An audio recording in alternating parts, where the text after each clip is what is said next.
नीले समुंदर के किनारे एक छोटा सा गांव था। उस गांव में अर्जुन नाम का एक जिज्ञासु और बहादुर लड़का रहता था।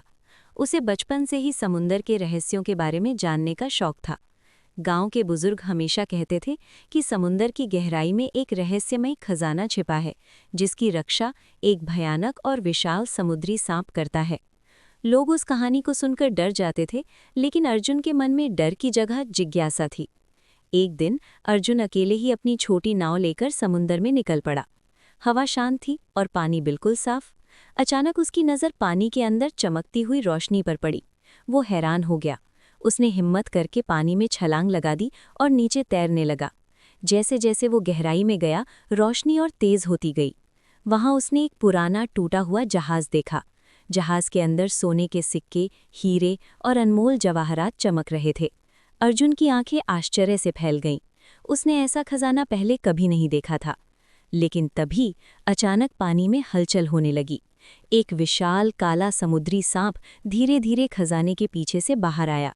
उसकी आंखें लाल थीं और शरीर बहुत लंबा और डरावना था। वो सांप खजाने की रक्षा कर रहा था। अर्जुन का दिल तेजी से धड़कने लगा। वो डर गया, लेकिन उसने खुद को संभाला। सांप धीरे धीरे उसकी ओर बढ़ने लगा।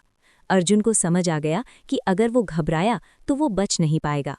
तभी अर्जुन को अपने दादा की बात याद आई।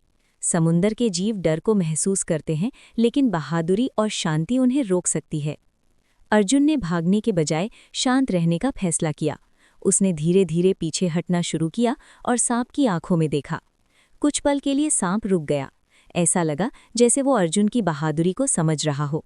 फिर अचानक सांप ने हमला नहीं किया, बल्कि धीरे धीरे पीछे हट गया और खजाने के चारों ओर घूमकर फिर से शांत हो गया।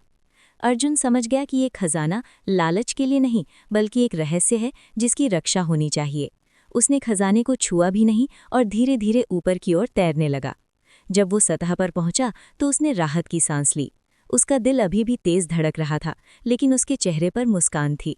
उसने महसूस किया कि असली खजाना सोना नहीं, बल्कि उसकी बहादुरी और समझदारी थी। उस दिन के बाद अर्जुन ने किसी को उस खजाने के बारे में नहीं बताया। वो जानता था कि कुछ रहस्य